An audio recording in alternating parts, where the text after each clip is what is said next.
श्री राम भाइयों, कैसे हैं आप लोग। मैं हूं आर्यन कुमार। स्वागत है मेरे YouTube channel Aryan Kumar maths पे दोस्तों। तो मैं आज आप लोग के लिए लेके आ गया हूं कुछ अति महत्वपूर्ण मैथ के सवाल दोस्तों, जो आखिरी आपके जो एग्ज़ाम आने वाले हैं, जो बचे एग्ज़ाम है एसएससी जीडी और जो आने वाले एग्ज़ाम्स है यूपी पुलिस, जितने भी एग्ज़ाम्स आने वाले हैं गवर्नमेंट जॉब का, सभी के लिए मोस्ट इंपॉर्टेंट क्वेश्चन जो मैथ्स का है दोस्तों, मैं लेकर आ गया हूं दोस्तों। ठीक है, तो चलिए बिना बकवास किए हुए चलते हैं आज के कई मुख्य अति महत्वपूर्ण सवाल पर दोस्तों, और बिना पेन उठाए हम लोग सॉल्व करते हैं, कम समय में ज़्यादा बेनिफिट। ठीक है, तो चलिए आज के चलते हैं पहले सवाल पे दोस्तों। पहला सवाल क्या कहता है, और काफ़ी मोस्ट इंपॉर्टेंट सवाल है दोस्तों, इसको ध्यान से पढ़िएगा, कुछ नहीं है, बस देखते ही बन जाएगा बिना पेन उठाए। बस सवाल लंबा है, पढ़ने में लंबा रहेगा, बस समझिए थोड़ा सा, बस कॉन्सेप्ट समझ जाइएगा, आपको आ जाएगा।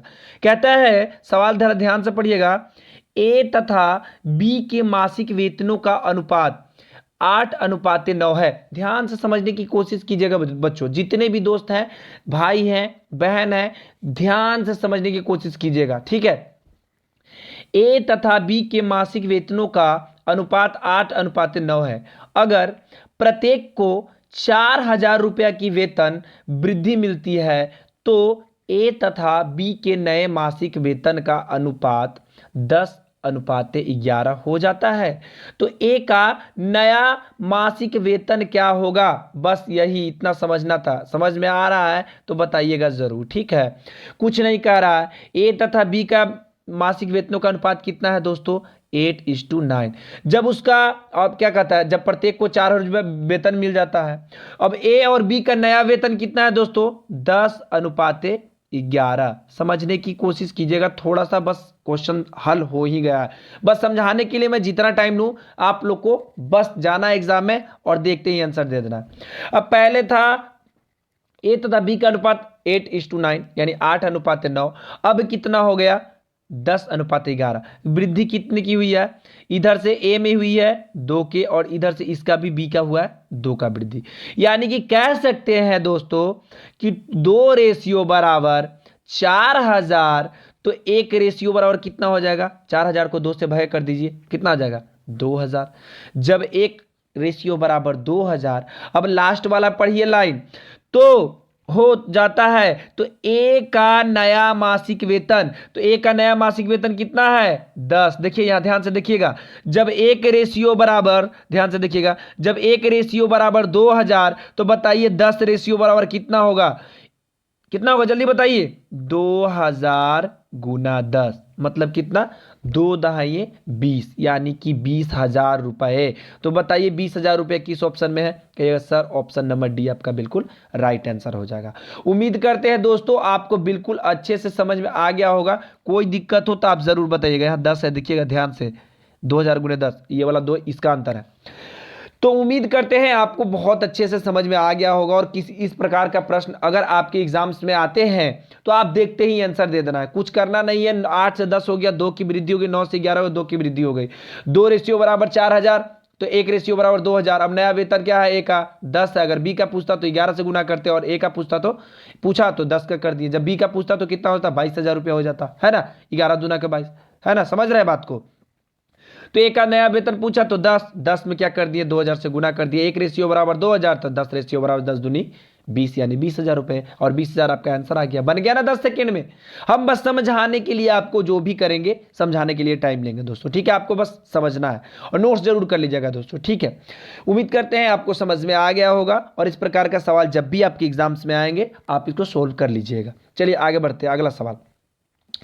तो ये रहा आज का अगला सवाल दोस्तों, बहुत ही मोस्ट इंपोर्टेंट सवाल है। देखिएगा, इस प्रकार का सवाल हर एक एग्जाम में पूछा जाता है, और इस प्रकार का सवाल में ज्यादा पेन पेपर उठाने की जरूरत नहीं पड़ती है, 10 सेकेंड में बनेगा। देखिएगा, कहता है एक्स एक काम को 30 दिनों में पूरा कर सकता है, और वाई उसी काम को 45 दिनों में पूरा कर सकता है। चलिए ध्यान से देखिएगा, उसी काम को 10 दिनों तक साथ मिलकर करने के बाद, समझने की कोशिश कीजिएगा, सवाल को समझिए। एक्स काम करना बंद कर देता है, तो बचे हुए काम, जो वाई का बचे हुए काम को पूरा करने में कितना समय लगेगा। देखिए लास्ट वाला डिजिट पढ़ना है, वाई के बचे हुए काम पूछ रहा है, कितना लगेगा उसको समय, दिन में पूछ रहा है कितना दिन लगेगा। तो इस प्रकार का सवाल में कुछ दम नहीं है दोस्तों, सिर्फ सवाल है, समझने की कोशिश कीजिए। एक इस प्रकार का सवाल को हम लोग बनाएंगे एलसीएम मेथड से। किस मेथड से? एलसीएम मेथड से। कहिए एक्स एक काम को कितने दिन में कर रहा है? 30 दिनों में। जरा ध्यान से देखिएगा, देखिए जगह नहीं, मैं इस तरफ बना दे रहा हूं, 30 दिनों में। और वाई कितने दिन में कर रहा है? 45 दिनों में। दोनों का एलसीएम ले लीजिए, आपका एलसीएम आ जाएगा 90, यानी कितना यूनिट काम हो गया टोटल? 90 दिन में। जब एक्स 30 दिनों में 90 यूनिट काम करता है और 45 दिनों में 90 यूनिट बी वाई करता है, तो एक दिन में कितना यूनिट करेगा? 30 में 90 से भागे कीजिए, आ जाएगा 3, यानी एक दिन में वह 3 यूनिट काम कर रहा है, और बी एक दिन में 2 यूनिट काम कर रहा है। अब कह रहा है कि वह देखो, एक बात यहां समझिएगा, उसी यहां तक तो समझ में आ गया, कॉन्सेप्ट क्लियर हो गया। उसी काम को 10 दिन तक साथ किया है, उसी काम को दोनों मिलकर साथ किए हैं। एक का एक दिन का काम कितना है? 3 यूनिट है। इसका कितना? 2 यूनिट। तो 3 और 2 कितना हो गया? 5। दोनों साथ मिल गए तो 5 यूनिट हो गया। कितना दिन तक किया दोस्तों? 10 दिन तक किया है। 5 दहा 50।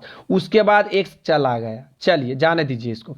तो बस टोटल यूनिट काम का कितना है? यहां देखिएगा 90 यूनिट काम है। अब एक बात बताइए, 90 यूनिट काम है और 50 यूनिट हो गया, दोनों मिलके कर गया है। बचा हुआ कार्य कितना बच गया? तो 90 में से 50 घटा दीजिए, कितना हो गया? 40 यूनिट। अब बताइए, अब किसको करना है? पूरा वाई को। तो y का यूनिट कितना है दोस्तों? देखिए तो एक दिन में कितना यूनिट कर रहा है? 2 यूनिट। तो जब एक बचा हुआ काम कितना है? 40 यूनिट। अब बताइए y का बचा हुआ काम कितना है? 2 यूनिट। तो बस 40 से इसको क्या कर दीजिए? 2 से भागे कर दीजिए, क्या हो जाएगा? 20 दूना के 40। कितना दिन आ जाएगा? 20 दिन। देखिए तो 20 दिन किस ऑप्शन में है? कहेगा ऑप्शन नंबर डी में सर। बताइए कोई दिक्कत, कोई तकलीफ अगर है वीडियोस में दोस्तों तो एक बार जरूर बताइए कि हाँ सर यहाँ पे प्रॉब्लम हो रहा है। अगर इस प्रकार का वीडियोस में अगर और अच्छे से कहिएगा तो मैं इससे भी बेहतर तरीका से बताऊंगा, लेकिन मुझे लगता है कि आप इस तरीके से आप जरूर समझ गए होंगे। और जितने भी बच्चे बच्चियां अगर देख रहे हैं वीडियोस को, तो पॉज करके वीडियो को अच्छे से देखिए और देखने के बाद खुद से इसको क्वेश्चन सिर्फ उतारिएगा, सोल्व नहीं। क्वेश्चन उतारने के बाद वीडियो को देखने के बाद खुद से सोल्व जरूर कीजिएगा दोस्तों, ठीक है? इससे आपको क्या हो जाएगा? टाइमिंग का बनाने का क्षमता बहुत बढ़ जाएगी दोस्तों, है ना? चलिए आगे बढ़ते हैं। आगे बढ़ने से पहले बता दूं दोस्तों, अगर वीडियो अच्छा लगता है तो आप क्या कीजिएगा? आप इसको लाइक शेयर सब्सक्राइब जरूर कर दीजिएगा। 5 लोगों को जरूर शेयर कीजिएगा ताकि दोस्तों क्या आप उसको भी भला हो जाए। चूंकि आप जिसका भला करते हो तो भगवान आपका भला करता है, आपको पता ही है ना? चलिए आगे बढ़ते हैं। ये भी सवाल बहुत ही मोस्ट इंपोर्टेंट सवाल है और इस प्रकार सवाल हमेशा पूछा जाता है और इस सवाल में दम नहीं रहता, सिर्फ लाइन उल्टा पुल्टा करके दे देता है। कहता है जब उत्पादक किसी खास वस्तु के थोक मूल्य पर, समझने की कोशिश कीजिएगा सवाल को, 1200 रुपए का कमीशन देता है। कितने का देता है बच्चों? 1200 रुपए का। समझने की कोशिश कीजिएगा जरा सा। तो उसे 800 रुपये का लाभ होता है। जब 1200 का कमीशन देता है तो उसे 800 का मिलता है। जब अगर वह कमीशन में 200 रुपये की कमी कर देवे, यानी कि पहले 1200 था, अब कितना हो गया? 200 इसमें घट गया तो 1000। जब 1000 करेगा तब बताइए कमीशन इसमें प्लस हो जाएगा कितना? 200। सभी को पता है जब वह कमीशन क्या हो गया? 1000 किया तो उसको कितने का फायदा हो गया? 200 का, यानी कि 1000। इसको कमीशन में कितने मिलेगा? 1000।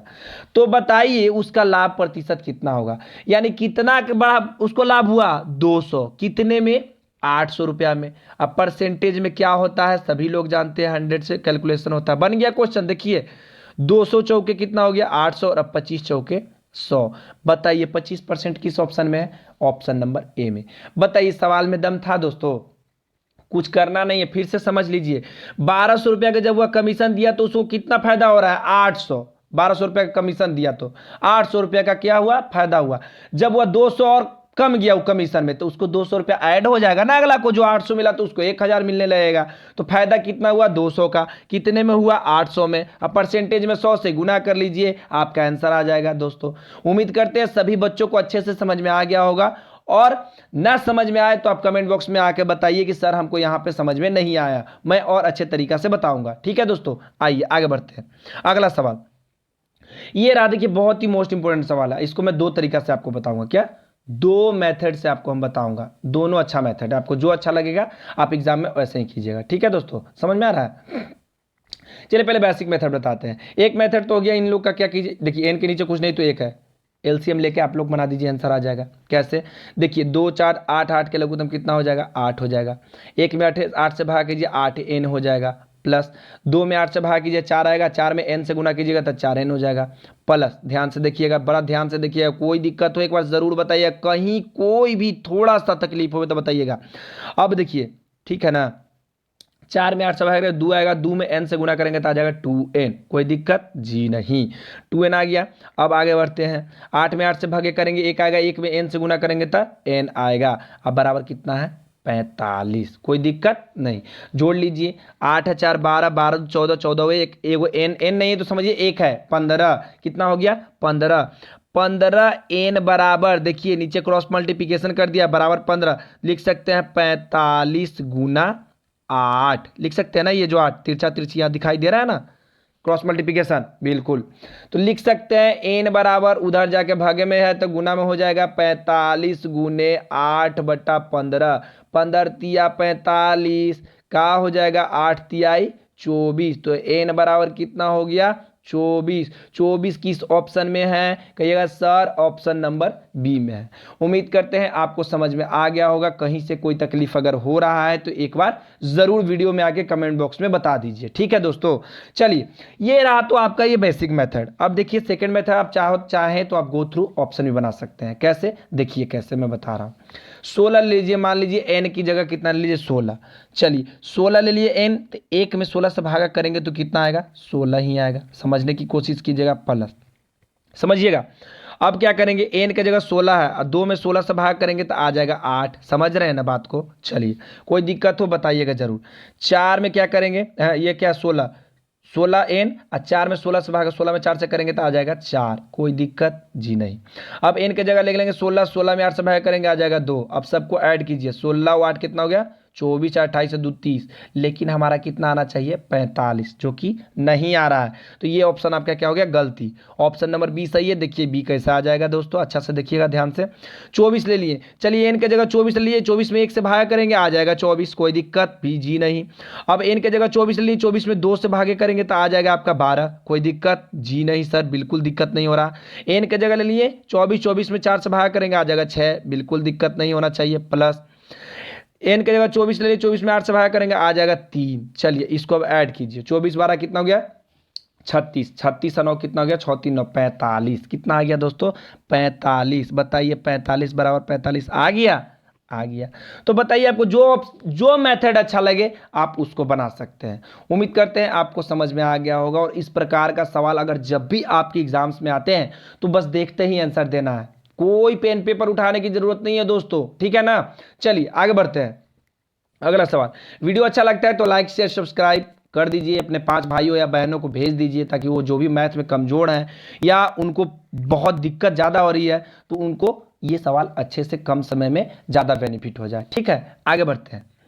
ये रहा आपका ये सवाल, परसेंटेज से लिया हुआ, मैं कुछ सवाल ऐसे ही ले लिया हूँ, देखते हैं। ऐसे तो बन जाएगा, बहुत आसान सवाल है, लेकिन इस प्रकार का सवाल में वेन डायग्राम बनाते हैं बहुत सारे लोग, बहुत सारे विद्यार्थी बहुत सारा समय ले लेते हैं, जो कि नहीं लेना है, बिल्कुल भी नहीं है। देखिए कितना स्पीड में मैं आप लोग को बता दे रहा हूँ।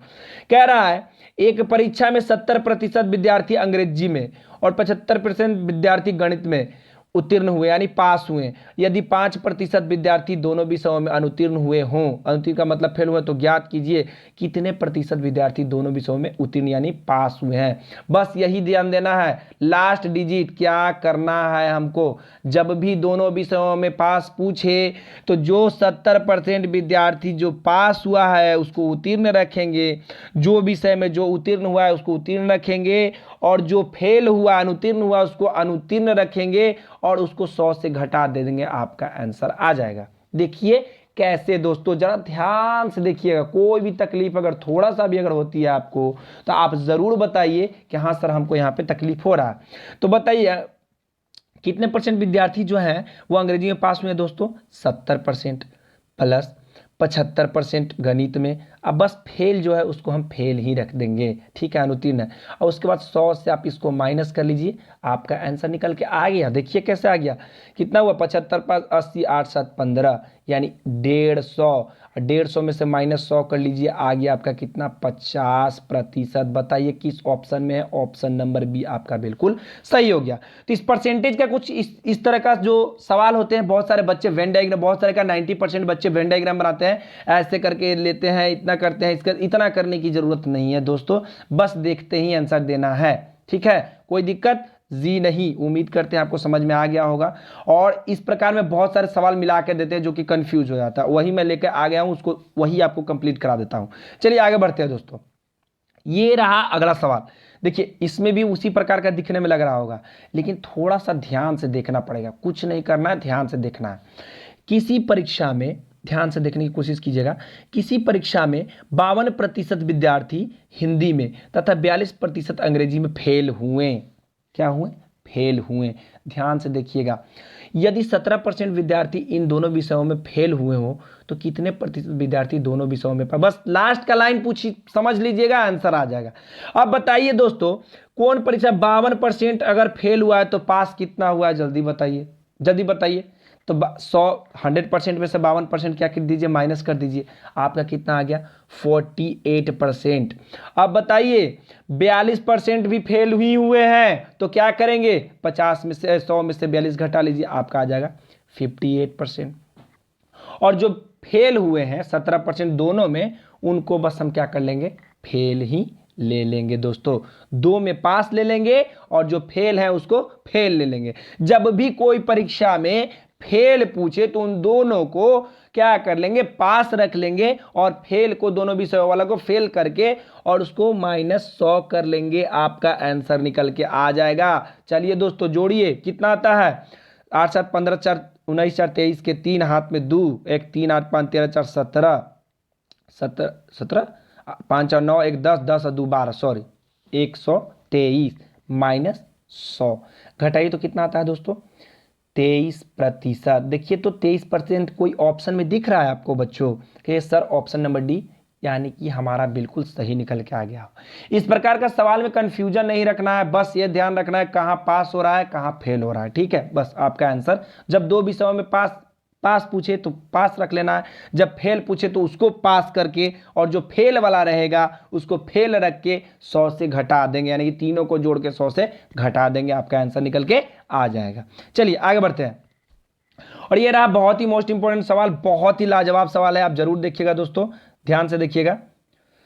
देखिए इसमें भी कोई भी पूछ रहा है, ध्यान से पढ़िएगा। किसी परीक्षा में 20% छात्र विज्ञान में तथा 15% गणित में क्या हुए, फेल हुए। फेल हुए, देखिए लास्ट वाला देखिएगा, ये वाला क्वेश्चन देखिए, इस क्वेश्चन में पास पूछ रहा था तब हम लोग क्या किए थे, फेल को पास रखे थे, लेकिन यहां पर वैसे नहीं है सवाल दोस्तों, थोड़ा सा अलग डिफरेंट है। क्या पूछ रहा है देखिएगा जरा सा, क्या कितने प्रतिशत इन छात्र दोनों विषय फेल, देखिए यहां यही ध्यान देना है, ठीक है, गणित में फेल हुए। यदि 73% छात्र इन दोनों विषयों में पास हुए हो तो कितने परसेंट इन दोनों विषयों में फेल हुए। चलिए देखिए कितना आसान है बनाना, कितना आसान है, बहुत आसान है, बस कुछ नहीं करना है। कहता है किसी परीक्षा में 20%, जब दोनों विषयों में फेल पूछे तो क्या करेंगे दोस्तों, फेल को फेल ही रख लेंगे, ठीक है, गणित में है इसको भी फेल रख लेंगे, और जो पास है इसको हम क्या कर लेंगे, पास ही रख लेंगे, और क्या कर लेंगे, तीनों को जोड़कर 100 घटा देंगे, आपका आंसर निकल के आ जाएगा। चलिए तीनों को जोड़िए, कितना होगा, 20 15 35, अब 35 और 73 कितना होता है कि दोस्तों, 7 1 8 1 9 10 108, 35 और 73 जोड़ के देखिए दोस्तों, 5 5 10 35 73, सॉरी 5 3 8 7 3 10 108 कितना हो गया, 108 में से आप 100 अगर माइनस करते हैं तो आ जाता है आपका 8%, यानी कि 8%। देखिए तो कितने परसेंट छात्र दोनों विषय में फेल है, 8%, 8% आपका ऑप्शन नंबर बी बिल्कुल सही हो जाएगा। उम्मीद करते हैं दोस्तों आपको ये सवाल बहुत अच्छे से समझ में आ गया होगा, और इस प्रकार का सवाल अगर आपको पूछता है कोई भी एग्जाम्स में, आप इसको बिना देखे बस सवाल पढ़ना है, आंसर दे देना है। ठीक है दोस्तों, देखिए इस प्रकार का एक और सवाल हम आपको बता दें, कन्फ्यूजन दूर हो जाएगा। माफ़ कीजिएगा, इसमें कुछ भी नहीं है, इतना ही था। चलिए दोस्तों, एक और सवाल था लेकिन हमने नहीं लिया दोस्तों, शायद मिस्टेक हो गई होगी। तो दोस्तों अगर आप लोग नए हैं चैनल पे तो सब्सक्राइब, लाइक और 5 लोगों को क्या करना है, शेयर करना है। क्या करना है दोस्तों, शेयर करना है, ताकि जितने भी आपके भाई अनजान हैं उनको भेजिए, उनका भला कीजिए। अगर आप 5 लोगों का भला करते हैं तो भगवान आपका भला करते हैं दोस्तों, आप सभी को पता है ना। ये मैं कोई टीचर से सीखा हूँ दोस्तों, और वो बिल्कुल सही और राइट बोलते हैं। भला करने से बहुत ही भला होता है, अपना भी भला होता है दोस्तों। तो जितने भी छात्र को अगर ये वीडियो पसंद आई है तो लाइक शेयर ज़रूर कर दीजिएगा दोस्तों। ठीक है, कोई दिक्कत हो तो हमको ज़रूर कमेंट बॉक्स में बता दीजिएगा, जितने प्यारे भाई हैं ज़रूर बता दीजिएगा। ठीक है दोस्तों, तो आज के लिए इतना ही दोस्तों, कल फिर मिलते हैं एक नए वीडियो के साथ। आज के लिए इतना ही। जय हिंद, जय श्री राम।